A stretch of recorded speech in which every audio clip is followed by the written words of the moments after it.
सलाम नमस्ते सत श्री अकाल, मैं हूं रजा और आप देख रहे हैं रजाग्राफी की मिडिल ईस्ट स्पेशल रिपोर्ट। दोस्तों, ईरान के टैंकर पर हमला हुआ है। बड़ी बात यह है कि हमले की जिम्मेदारी किसी ने नहीं ली है। हजरात, कैमरून एक देश है छोटा सा, उसका झंडा लगा हुआ था ईरान के इस टैंकर पर, और ये टैंकर ईरान इस स्टाइल में जो तेल है वो इधर उधर भेजने का काम करता है। किसी की नज़र इस पर थी। लाल सागर में हूतीज़ ने नहीं किया ये बात, पहले सुन लो। लाल सागर में इस पर हमला हुआ, ये रही फोटो, और तबाह जो हुआ है वो आपने देख लिया कि इसके ऊपर जो सामान था सब जल गया है। बड़ी बात यह है कि किसी ने क्लेम नहीं किया है कि यह हमला हमने किया है, लेकिन ईरान का कहना है कि यह हमला इजराइल और अमेरिका का है। उधर अब इलाके में तनाव बढ़ गया है। दूसरी तरफ ईरान के सुप्रीम लीडर ने कहा कि भाई, अमेरिका का प्रेसिडेंट बार बार कहता है कि उसने हमारा न्यूक्लियर प्रोग्राम तबाह कर दिया, बर्बाद कर दिया, तो उनको अपने ख्वाब में खुश रहने दो। ईरान के सुप्रीम लीडर ने अब जो ऐलान किया है, इसने इजराइल को सच में हिला दिया है, खौफ पैदा कर दिया, क्योंकि ईरान के सुप्रीम लीडर ऐसी बात नहीं करते हैं। ईरान के सुप्रीम लीडर ने अपने ताज़ा जो बयान है, जो पब्लिक में बैठ कर वो देते हैं, उन्होंने कहा कि डोनाल्ड ट्रंप अपने आप को डीलर कहता है कि मैं ड्रिल करवाता हूँ, मैं जंग लड़ाइयाँ ख़त्म करवाता हूँ, लेकिन वो हमसे कोई डील नहीं चाहता।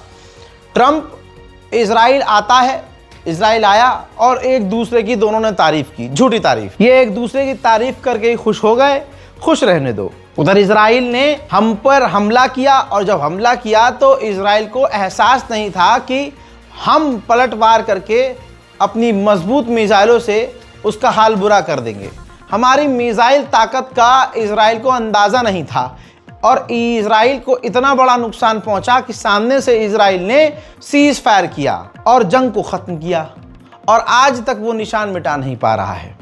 वो ज़रूरत पड़ी तो हम अपनी मिसाइल ताकत दोबारा दिखाने के लिए तैयार हैं। यानी ईरान के सुप्रीम लीडर ने अब खुल्लम खुल्ला कह दिया है कि मुन्ना, अब अगर फिर कोई गलती करोगे तो सीधा मिसाइलों से पीटे जाओगे। अब डोनाल्ड ट्रंप के खिलाफ अमेरिका में प्रदर्शन होते ही रहते हैं, क्योंकि डोनाल्ड ट्रंप की नीति भी कोई साफ धुली हुई नहीं है, हो ही रहे हैं। तो ईरान के supreme leader Ayatollah Syed Ali खामनाई ने ताना मारा और कहा कि दूसरे देशों में आप उंगली करते हो, इंटरफेयर करते हो, अपनी नाक घुसाते हो। अगर इतने ही पावरफुल हो तो तुम्हारे ही मुल्क में तुम्हारे खिलाफ जो प्रदर्शन हो रहे हैं उन्हें रोक कर दिखाओ। सुप्रीम लीडर ने बड़ी बात कही, कहा कि ईरान कभी झुका नहीं था, ना झुकेगा, ना आपके पास इतनी ताकत है, ना कोई हक कि आप हमें बताओ कि हमारे पास न्यूक्लियर होना चाहिए या नहीं होना चाहिए। दूसरी तरफ ईरान के पूर्व जो मंत्री हैं, अली जन्नती जिनका नाम है, उन्होंने मीडिया से बात करते हुए कहा कि हमें रशिया और चाइना पर इतना डिपेंड नहीं होना चाहिए, हमें उन पर इतना भरोसा नहीं करना चाहिए, हमें अमेरिका के साथ अब काम करना चाहिए।